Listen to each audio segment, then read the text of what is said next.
Hey guys, thanks for coming. I got three of you guys. Hopefully, will be more. I'm going to try to record this session here, so your questions will actually help in the process. So what I'm going to do is I'm going to go through uh, the AP rubric, at least the revised rubric, and also to try to go through some of the uh, rubric points, thesis, context, evidence, complexity, and so forth. So I'm glad the three of you here have contributed in one way or another. So thanks for coming. But again, I'll record. If you have any questions, I have released the audio for you guys. So please, if that's the case here, feel free to go ahead and you can unmute yourself at any time. If you have a question, your voice will be recorded. If not, if you don't feel comfortable with that, do feel free to use the chat function as well. But either way, I'm going to go through the parts of the rubric, particularly the new rubric, and look at some of the samples that you guys have provided as well. So thank you guys for actually providing this stuff. That actually does make this possible here. All right. So with that, any questions before we begin? You guys can again use the chat function or the audio function. Again, that helps me to know that someone's listening and that uh, I can move on if necessary. Question is, how long will this take? As long as we need to. I'm hoping to get this done in about half an hour, 40 minutes at the most. Okay, so with that, we'll see. All right, so with that, let's go start off with 2 points that did not change in the new rubric, and that will be one, the thesis will remain a single point, and also the context will remain a single point. Looking at some of the samples, let's look at this first one right here. That's provided. The Industrial Revolution in Britain caused major advancements in technology. So first of all, Industrial Revolution is the prompt, so this is nothing new.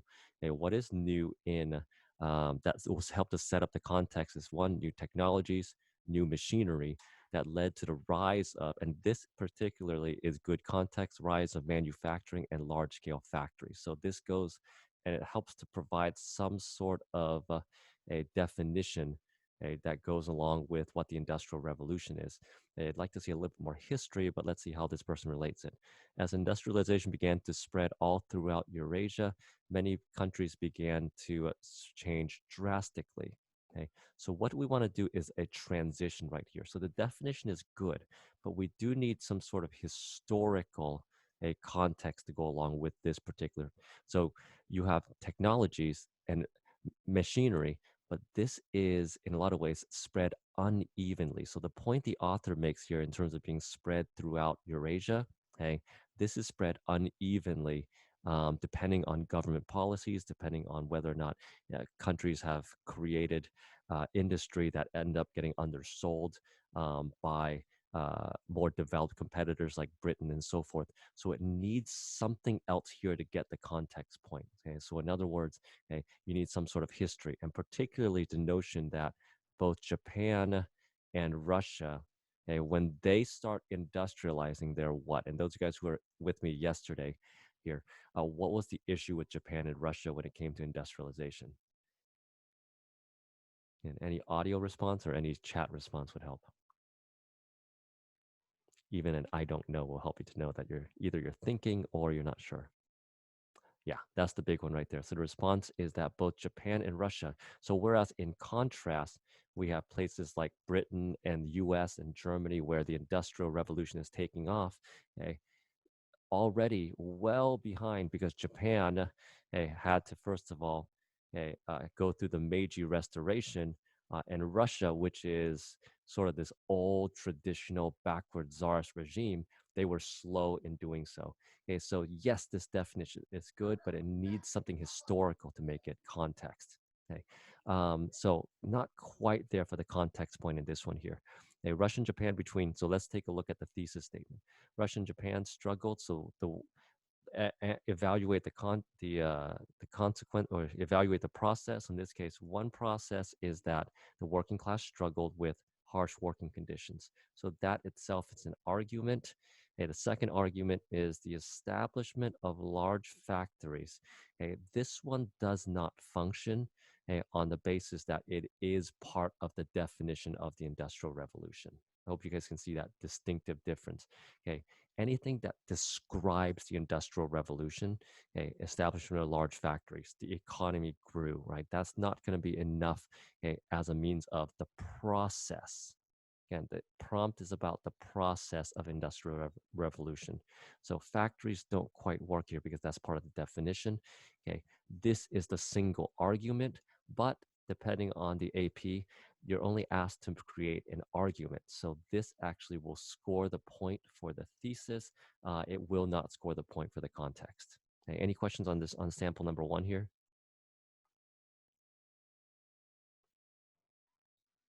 All right, so let's go and move on to sample 2. All right, as the US and Western Europe began to shift, so there's a, first of all, there's a specific regional, okay, explanation here. So that's good to begin with. Okay, to begin a shift in the 19th century towards efficiency and production in what became known as the Industrial Revolution. Okay, so there's a little bit of context. So it talks about where, okay, and what is going on. So here's part of the definition for the Industrial Revolution. Countries such as Japan and Russia sought to keep up. This is an important term here because it discusses what we just looked at, okay, that Japan and Russia were late in the industrialization process. So the combination of this, okay, produces, and you can see hopefully how it's historical, right? Something's happening, people, groups, time, and also the issue at hand here. So this itself will score the point for the context. Okay. While the US, particularly Western Europe, took control of the world, Japan and Russia knew that advancing their countries was the utmost importance toward their economy. And particularly, this is really good because this can be developed later on here, a national vision of the future. So this addresses context, but then also it will make a nice conclusion at the end because they're going to eventually have different visions that will lead when we get to the 20th century to major conflicts. Okay. So with that, the context point is scored. This means that Russia and Japan industrialized were vastly different as displayed by workers' response to their conditions in the workplace and their leaders' views on the end goal of industrialization. And so this you guys will see quite frequently when I mark your work, right? You see this big VG here. Okay, this is it is in a lot of ways moving in the right direction to a thesis statement, okay? But it's not quite there because one, okay, the display by workers' response, okay, we don't know what that display is, right? They were different in that you need to specify what this display was. So, right, this is really critical. Okay? Explain the actual display in terms of what is actually going on. So please put that in there into your thesis statement. There is a good chance, okay, that, and this is why we restate in the conclusion, okay, is that this gets specified in the conclusion at the end. And that's why it's so important to restate your conclusion in a different way at the last paragraph, because you want to make sure you get that thesis point. Okay. So with that displayed by workers' responses, hey, I'm not sure if this is supported by the documents, but it may be. But either way, it's still too vague at this point. Their leader's view on the end goal of industrialization, again, both of which is also vague as well. Okay, it leads us as the reader asking how, right? This is how, because this is, look, we're talking about the process of industrialization. This doesn't answer the process of industrialization. Okay, this is one category by which we can evaluate it, but there's nothing specific about Japan and Russia in this case here. Okay? So while it gets the context point, it does not get the thesis point here. Okay? Any questions about the second example? Thanks, guys. All right, let's go ahead and take a look at the third example here. So I like this one because it provides something a little bit different. The context is a little bit less vague here. So Alexander II, okay, decide to modernize the country. Okay, by citing a person, you've not only cited a country, okay, but you've discussed time, and place as well. Okay, so time and place has been noted just by that individual. And the goal in Russia is to modernize, okay, and to, in this case, catch up with Western societies, okay, as industrializing the nation. This is a single sentence. Right? It is short, okay, but this in of itself here provides historical context. it demonstrates historical understanding because look, very few students are going to know about Alec or going to remember on the day of the AP Alexander II. But again, his reign specifies a time, place, the goal, and the need to catch up with other industrializing nations. Okay, Japan was forced to open its borders. Okay, so again, this is during the Tokugawa era. Again, the time, who, what it had to do, and also the key sort of time period here. So this, all of this here is context. So this very easily secures the context point here. Okay. In order to catch up with the rest of the West, Japan also headed to industrialization. Fantastic. Russia and Japan both moved to an industrial economy in 1850 and so forth. However, the difference was the working environments the workers went through. So, as you can see, this is very similar to the one that we had examined before, right? It's still too vague. Okay, just by saying it's different doesn't specify the process. Okay, so remember, hey, answer the prompt, right? And the prompt is the process of industrialization. So three really good samples in terms of evaluating context and thesis statement. Again, the only one that we've had so far that actually will score the point of the thesis is this one right here, the harsh working conditions, and you probably need a second one here just to make it a little bit better. But either way, this is the only thesis point we have. But the context for these two are very good, both in terms of a broader context, okay, in this response here, and a more historically specific. Both of them will score the thesis point, or excuse me, the context point here. Okay? Questions on thesis statements and context.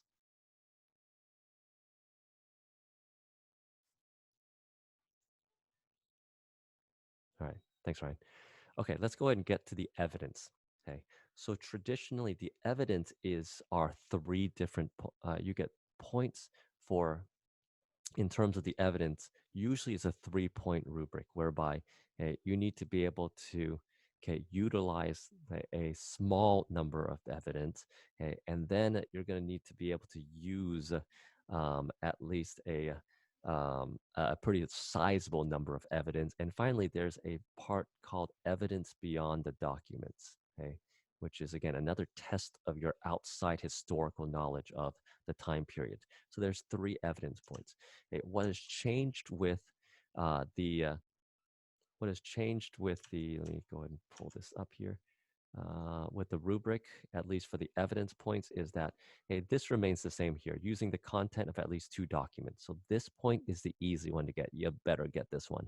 You have a limited number of documents. I think it's 4 or 5 documents. Okay, so using the content for at least two, supporting an argument for at least two. This is an additional point that I think each one of you guys can get here. So use two documents and support the argument with two documents. Okay, we've been doing this when we did it in class. This is the one you struggled with, supporting the argument using 6 of the 7 documents. Most of you guys just ran out of time. So this is going to be nice for you because you get 2 out of the 3 points here just for using 2 documents. Okay, so make sure you do those 2 really well. And lastly, so and if you can use and support the argument with 4 out of 5, then that means that'll provide for you a third point. So again, there's a third additional point here. I'll come back to evidence beyond the document in just a little bit. So with the new AP exam, they have this sort of other point here for, again, using 2 docs, which I think for you guys, it's really good news because this is something you guys can do, I think, pretty well. That last big one here, using 4 out of the 5 documents in this revised DBQ, that might be harder, but I think you can definitely do 2. Okay. Any questions on the rubric points, for the evidence? All right, fantastic. Hey, let's go ahead and take a look at this argument here. Oh, by the way, when we talk about a good evidence point here, and so we come back to evidence, hey, the harsh working conditions and a second argument very well could be this one right here. okay, of government-sponsored industrialization, okay, as a demonstration of the process of industrialization in Russia and Japan. Okay, so that's the point that is being made here. Okay, by sponsoring industrialization, governments could promote ideas that would support the growth of their industries, okay, and in their countries. So I like how the author here has specified, okay, why this is important to the process of industrialization, okay, addressing and making a connection between, okay, the argument that's being made, going back to the prompt as well. So this actually would also be really good if we talked about at some point that one of the historical contexts talks about catching up, right? How do you catch up? Okay, you use government sponsored industrialization to go about that process. Okay, so with that, okay, that's a good supporting statement of the thesis statement, which I've been sort of trying to ask you guys to do all year long, but some of you guys have done it. Okay. All right. In secret letters to the Tsar, Sergei Witte tells the Tsar that Russia will economically thrive if they develop their commercial and if they develop their commercial and economic or industrial systems, okay, with government being involved in the affairs. Okay, and so this is a repeat right here. But the key point is that, okay, here is a bureaucrat saying government needs to be involved in developing commercial and industrial process. Okay, and that is a good summary of document number 2. So first of all, this is, and I've used the term evidence identification, right, to show that you understand it is in the correct place here. So this is the first example of this. So evidence ID number 1 right here. Okay. Now, I would like to see um, some way, if you want to specify a little bit further, this because it's in the right place, okay, in terms of a part of the argument, it hints at this being evidence supporting the argument, right? There is a lot of repetition here, right? Because it's a bunch of hey, commercial, industrial, government involved commercial industries and so forth. This might be a good place to um, this might actually be a good place to um, go back to the document and cite something specific to the document, because right now it's a little iffy on the supporting argument portion. So let's go to document 2, right? What would be, and if you guys look at document 2 with me here, what is one thing that the government did? And it doesn't have to be long. Okay, so just specify one thing. So those of you guys who are with me today, what is one thing in document 2 that further specifies commercial and the government interacting in commercial and industrial systems?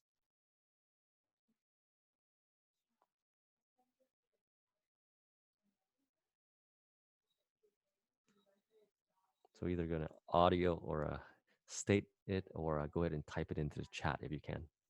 So one thing in document 2. So let me go and switch to document 2. Those of you guys who are watching this. So take a look at this one thing that the government did. Okay, and if you do quote, this is probably the best time to quote because you've already made the argument. Okay, so now you can actually quote the document. But again, you don't have to.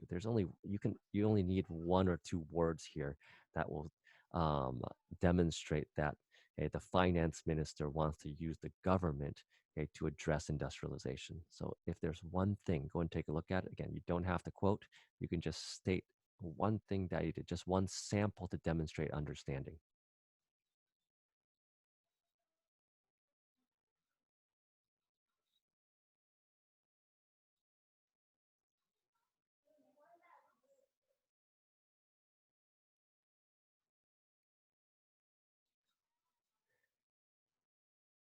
All right. So the answer I got from the chat is so there it should be a part that says, let's see, this part right here.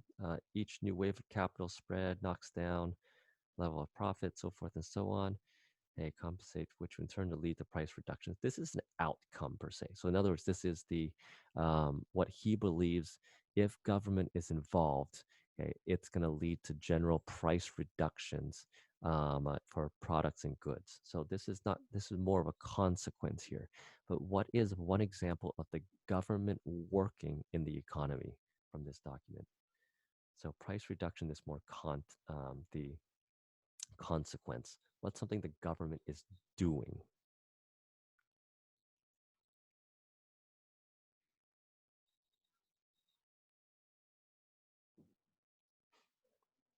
So in this case, there's the question in terms of foreign trading.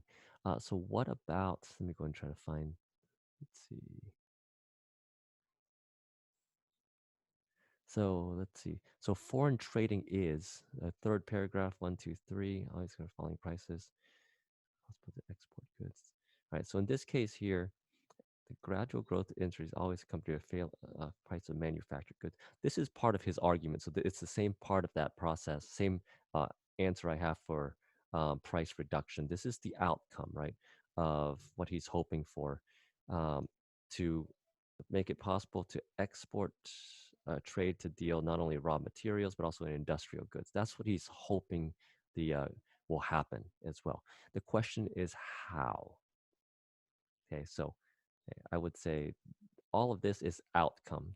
And all of this bottom part is out what he hopes to be the outcome. Okay? How does he go about doing this? Or not always. And we'll get to sort of the context of this document here. Okay, a lot of this has already been done. It's already been implemented. What are some things that has been implemented?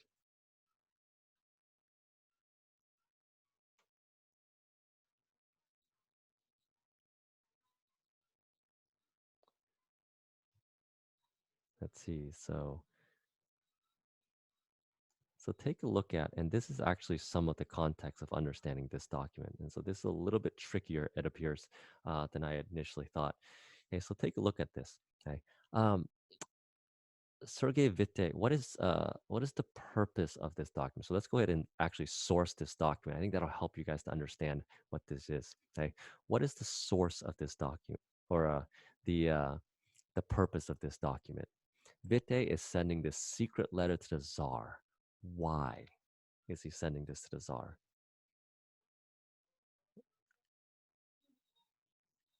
What is he doing? What's his purpose?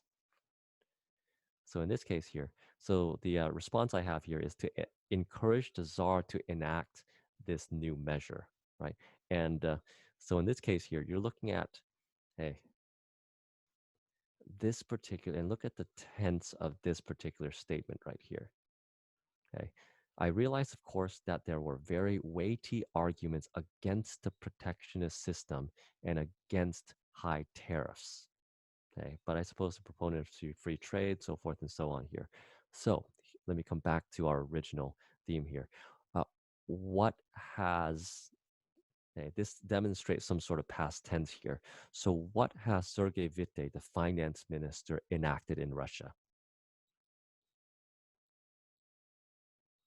In other words, they've already enacted new measures. What are those new measures?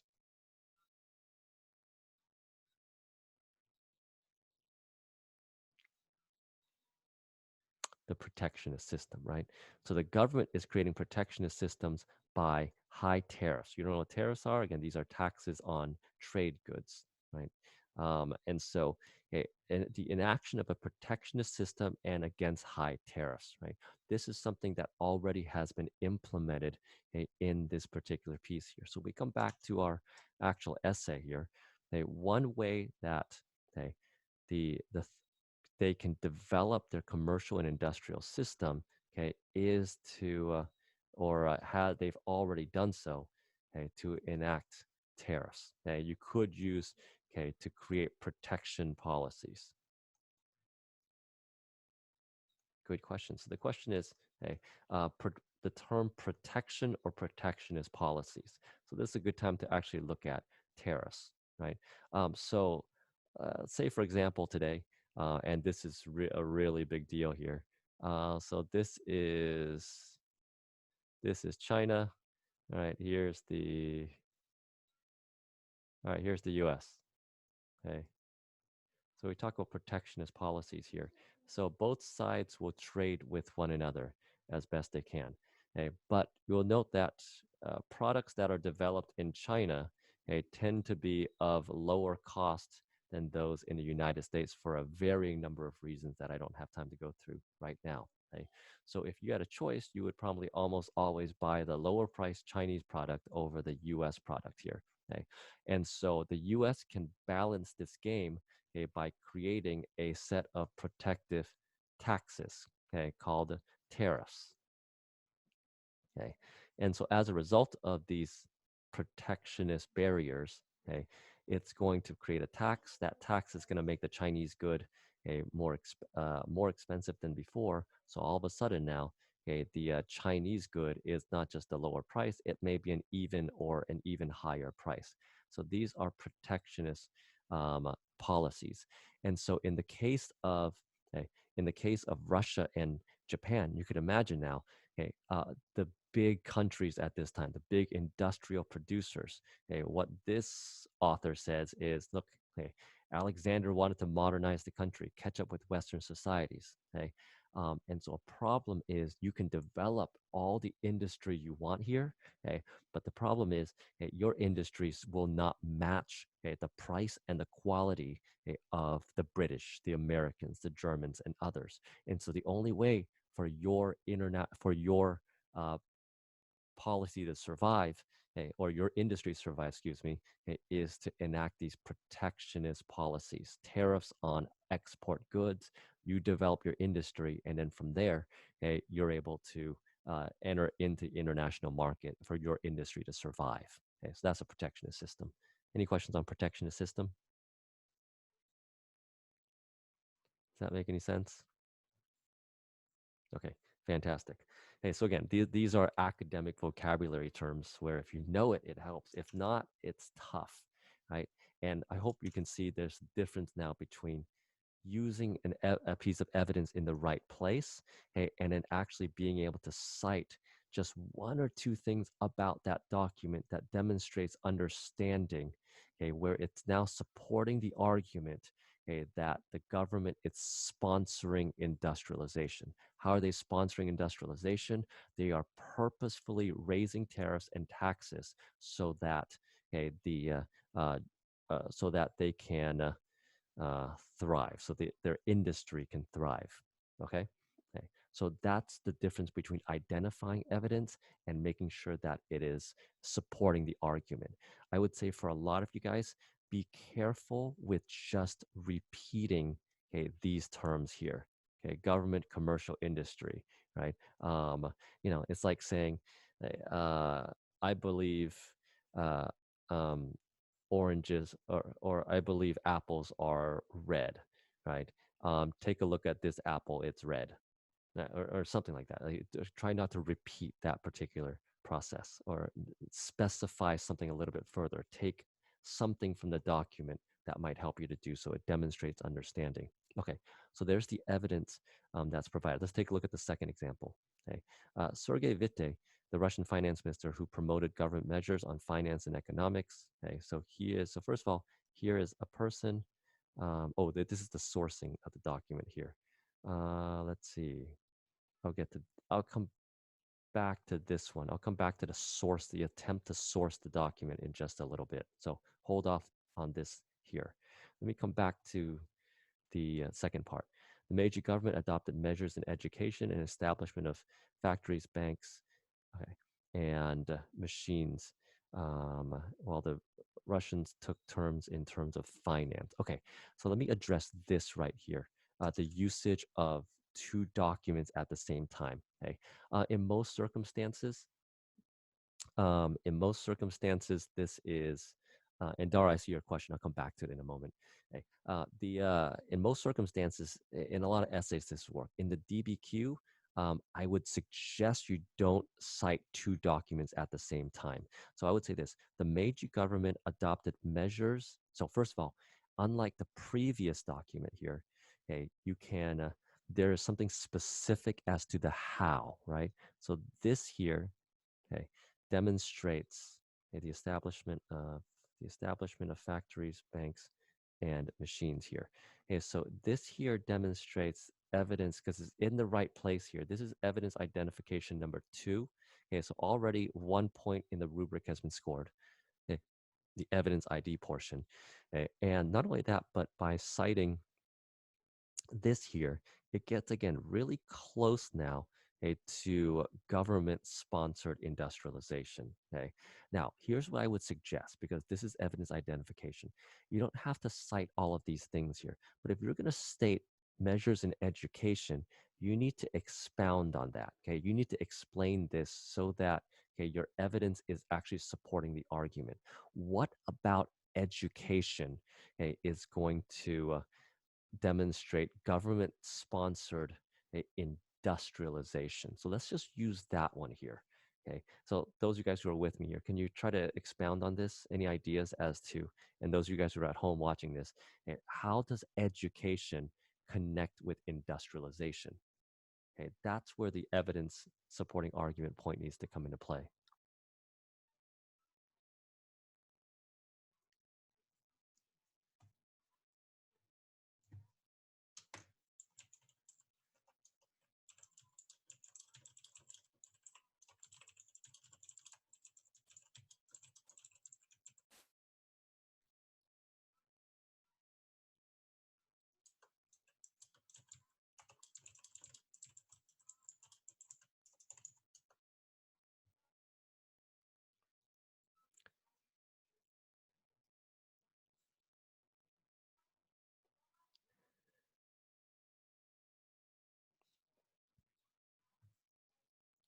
All right. Any ideas on the education and industry? Education and industry. Yeah, so one response that I had is educated people to run factories. If people are more educated, they can learn to take ideas from other countries to implement, which is, and both of them are true, and both of them are absolutely correct. Because in the end, when we have the case, let me scroll down to the document at hand here. Okay, people are going to, people are being sent to observe and to examine social political institutions and transplanting them in the Japanese soil where it bears fruit, and particularly in the School of Mechanical Engineering, right, Department of the Army, and so forth, the dockyards. But either way, they're learning all this stuff, particularly from the United States, Britain, France, and others. Okay, so take the time, okay, to actually make sure you have this process here. Okay, education is doing this. Okay, because otherwise this just demonstrates, yeah, I understand what's going on, it's in the right place, but it's a little still iffy as to whether or not, and this may depend on your grader, or the how they're grading this year, whether or not they're going to take this as evidence supporting the argument as such. It's close. If they're, I would say if the graders are looser, then both of them will count as evidence supporting the argument, and therefore you would have your second point here. If they're being tougher, then they may not count. So you got to make sure, right? Industry, okay, bringing people with knowledge, okay, to, okay, such that they know what to do with industries, okay. So all of that has to be, okay, um, included in your response here. Okay. All right. Additionally, Japanese government sponsored private industries. Okay. Ooh, I'll come back. So in this, let's go ahead and move on before we get to the other part. Any questions on evidence identification and evidence supporting the argument? Okay, any questions on this? And again, what we're looking at and we just looked at in this video is one, the author here has successfully used two documents. Okay, it's really close, but you could really improve on this part here in terms of how it supports an argument in response to the prompt. Okay, so in a best case scenario, the author has scored these 2 points here. Okay, and if they do that with a second body paragraph, you've got the third evidence point. Okay, any questions on evidence from the documents? Okay, let's go to evidence beyond the document, okay, which is evidence beyond the document is traditionally all you have to do is one, and you will score a second, a rubric point here. What they've added in for this year is a second evidence beyond the document point. This is rare to see on an AP test. Where someone actually cites two successful evidence beyond the document. Usually they can barely come up with one, but in a second point for that, so I'd say why not?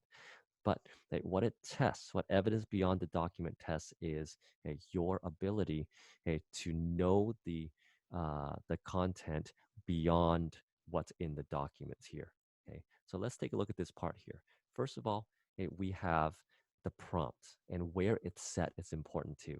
Okay, the whole point is government-sponsored industrialization, okay, in Russia and Japan here.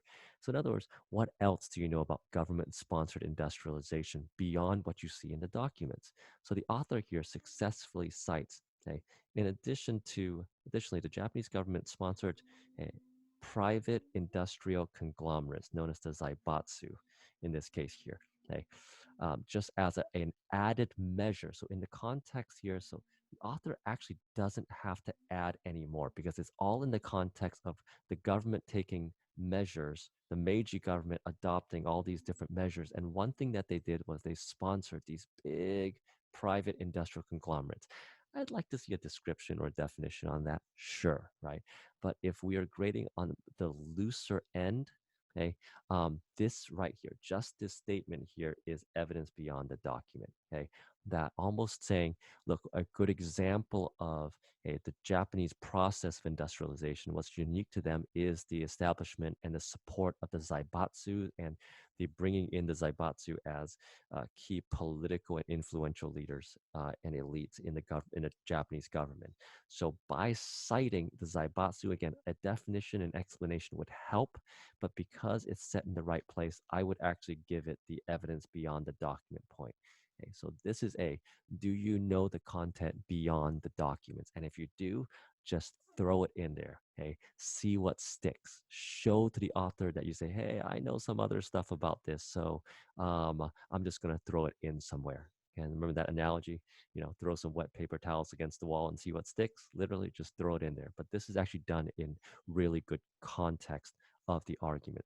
So this is a good example of evidence beyond the document. Okay. Any questions about EBD, evidence beyond the document?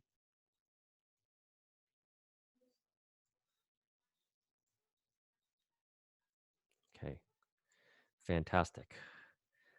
With that, let's go ahead and let me come back to this point right here. Let's come back to this point. Sergei Witte, the finance minister who promoted government measures on economics.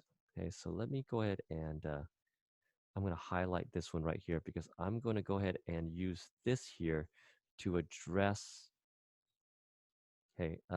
partially sourcing and documents. I'll use this as one of the examples laid out here. Okay, and let's come back to document 2. Okay, document 2. Let's go and source this one together using in this case both either purpose or point of view. It doesn't matter in this case here, but let's come back to this here. So here's Sergei Witte, who's a government official, a finance minister. He's got this secret letter to the czar, particularly secret here. Okay, he has enacted if you caught this from the reading, enacted a protectionist system. Okay, so what is he trying to do? So what is his purpose in that? This is to the czar here. What is he trying to say? He's already enacted this program here. What is his purpose, his particular aim in in this letter to the czar?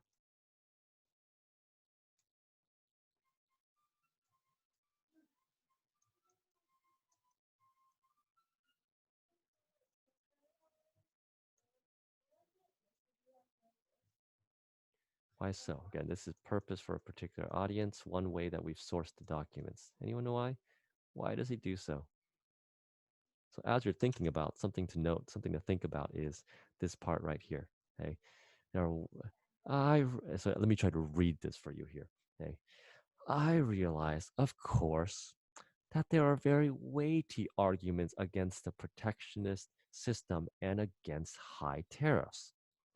But I suppose that even the proponents of free trade must be aware that it would be extremely harmful from the government's viewpoint to remove the protectionist system before those industries have been securely established for whose creation whole generations have paid by a high tariff. What is he doing by this particular piece here? Remember, he's the minister. He's the guy who's enacted the protectionist and tariff system. What is he doing by this letter? He is trying to,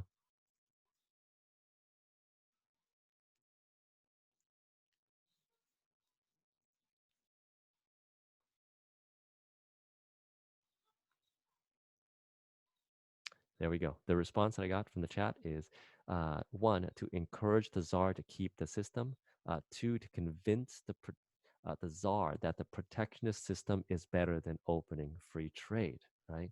So fantastic, right? So he's encouraging the czar to keep the system again and try to keep the protectionist policy at stake. That's fantastic, right? So one, keep system in place. On a more personal note, okay, because this is a secret letter itself here, okay, on a more personal note, hey, what's he doing it for? On a more personal note,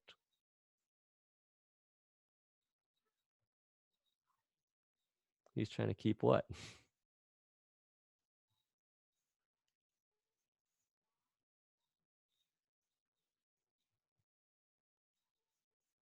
His wealth. Not a bad guess. Yeah, it's associated with his wealth, his job. Yeah, right. This is a defense in his job. He has made some big time policies that like he's on the ropes for, that the czar is on the ropes for. And he's trying to, in a lot of ways, not just convince the czar, but then also to say, trust me, I got this. This is working out. He's trying to keep his job. He's trying to defend uh, his policies. And you can imagine he's getting fire from all different directions saying, this isn't working. This isn't working and so forth, right? You're just going to lead us to revolution and so forth, right? Remember all the things that are going on at this time, the attempted assassinations, the Russia not catching up, external threats from Japan and others. And so he's saying, look, stay the course. This is going to work here. Okay. And by the way, everything I just discussed here in terms of the anarchists and their attempts to assassinate government officials, the war against Japan, or eventually against Japan. We're looking at soon, okay? Not quite just yet, okay? But at least uh, competition with some neighbors. Okay? All this could be historical context as a means to source these particular documents. Okay, so again, we've been working on this for a while, either some sort of purpose or a context, and really, I actually think historical context is probably the one of the easiest ways to go, which I'm going to come back to in just a moment here. Okay, historical context. Um, all of this comes back to this particular point right here, which is the analysis and reasoning, where previously you got one, and this isn't a bad deal here, but where if you sourced for 1 point, if you sourced at least 3 of the 7 documents, okay, so in the past, you had to source 3 of the 7 documents. Now, this is now instead of 3 of 7 for 1 point. Okay, it's now 1 of 5 for 1 point. And if you're able to do 2 of 5, okay, that's a second point as well. Okay, so what that means is source one document, you get 1 point, source a second document, and you'll get a second point. It's much easier to do so. Okay, so if you can figure one of these out, that'd be fantastic. If you can do 2, even better in this case. Let me go through one more sourcing of the document here. Okay, in terms of, because I saw this here. Let me see. Okay, so let's go to, this is document 7, one that we had, I believe we had done previously together here. So document 7 here, here's this Russian physician talking about the working conditions in Russia to an international magazine in London of 1914. Okay, so one way you can source this document, a lot of people are going to do the whole point of view thing with this here. And that's probably the, I think, more straightforward one here. But let's take a look at the time period, okay? Because you can use historical context, okay, the historical context in order to source a document. So I'm not going to do point of view for this one, which you can, but let's go ahead and do, which I think most people will do point of view for this document. But what about historical context? And I don't know if we're right quite there, okay, um, in Okay, so using the occasion, in other words, as a means to source the document. Okay, so considering the author here stated 1914, okay, what's going to happen in 1914 whereby a Russian can feel very much at home connecting with somebody in Great Britain, both of which had previously fought a war uh, half a century ago. Okay, they're not necessarily friends here. What's the historical context for around 1914 where they could say someone from Russia can go to someone in Britain and say, we're all in this together? Okay, and the response is 1914 is the start of at least the latter part of the year. There's the stirrings, if not, it's the beginnings of the First World War, where Russia and Great Britain are either allies or soon to be allies in this case here. Okay, so knowing something of the context here will show that yes, Russians reaching out to the British, right? That's logical because why? They are either going to be allies soon, okay, or they're already allies towards the end of that year in 1914. Okay, so that's another way to source a document using occasion or context. Okay, questions on sourcing. Questions on sourcing the document.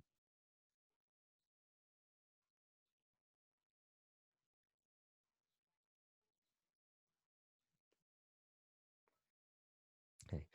This is one of the harder things to do, by the way. But I think if you can do it one time, so out of 5 documents that you have to do, I would suggest try at least 2 or 3 if you can, if time allows. If this is still for you something you're like, I don't get this, there's just no way, um, skip it. Okay? Make sure that you go back and that you have identified evidence and you've come back and say like, okay, hey, how exactly does this support the prompt or the argument that I'm making in my topic sentence. Okay, so with that, let's go ahead and take a look at what many people call this is really bad.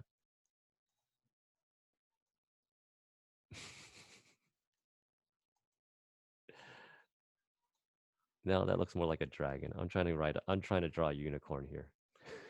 Yeah, the unicorn point. So hey, look, I have magic colors that makes it more unicorn-like. No, yeah. All right. Let's finish this. So in this case here, the complexity point. So actually, some of you guys attempted it, so I'm very glad. So let's take a look at this last example here.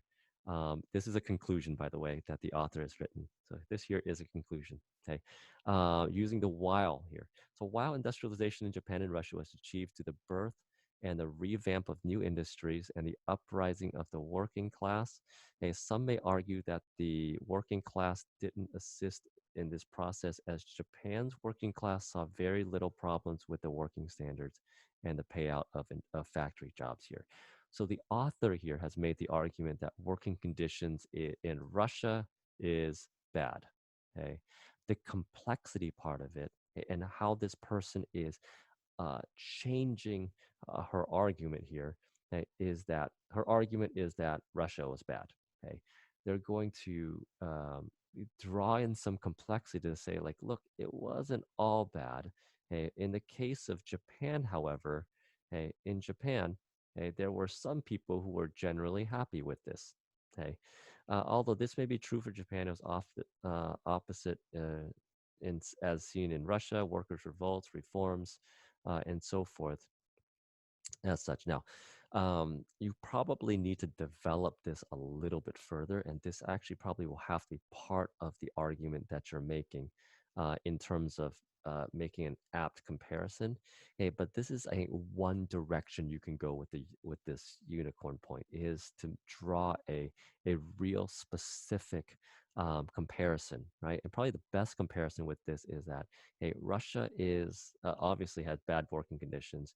Japan probably is better, but even then there are when we look at the Industrial Revolution, most workers were badly treated. And now you can start to evaluate the sourcing of the Japanese documents, why the photo was staged, or the why the Japanese, after looking at it 60 years after the fact, feel so good about that process of industrialization. And now you can address like, look, hey, yeah, things were probably bad in Japan as well. Okay, but there were reasons why, in the way that we evaluate the historical documents, they felt better about it after the Second World War, for instance. So that itself is complexity in a nutshell, and why it's so hard to get right. It really demonstrates a real complex sequence of thought beyond just simply Russia good, Japan bad, or excuse me, Russia bad, Japan good, okay? And so forth. But that's the complexity point. I would say for our purposes, unless you feel really comfortable, don't worry about it. But that's where you want to be by the time you write like your college papers and so forth. But anyway, that's the complexity point. Okay. In general, any questions about this process? So the question is, should we basically don't bother with the counter argument in the conclusion? It depends. It really, this is a hard point to get, and it's always been, and the College Board has always been, it's always kind of wavered between prompts. So what you want to be able to do is to focus on this stuff to make sure that you get the thesis and the context, that you are using documents as evidence in doing so, and evidence beyond the document if you can. The sourcing is hard, okay, but make sure you focus on these evidence points as such. Okay, um, so you can you try to put this in the conclusion. It depends. You might hit on something. So if an idea comes with a counter argument, I would suggest you try it, especially if you have time left over. Um, but you don't have to. Now, will it cost you a 5 on the AP exam if you don't? We call it the unicorn point for a reason. We very seldom give out this point. And so I think in the thousands that I've graded, I might have given out, I don't know, I could probably count the number on one hand that I've given out myself. So um, I'm not sure. It depends on the prompt, but I would say that's not something you want to worry about as such. So you can get a 5 very easily without the complexity point.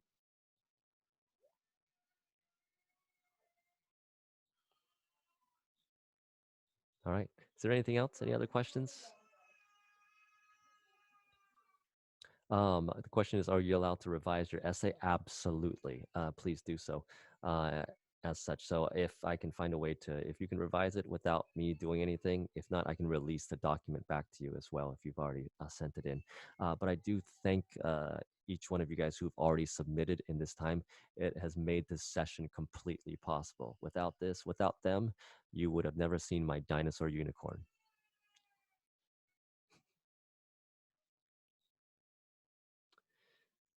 All right, guys. But thanks a lot. If there are further questions, please email me if you want to revise the essay. If you want me to look at your essay, I can definitely make some comments on it in just in a bit here. So my youngest is crying because he does not want to nap. So I will get to, if you want me to look at your essay, send me an email message and say like, hey, I'd like mine marked up. I would be very glad to do it.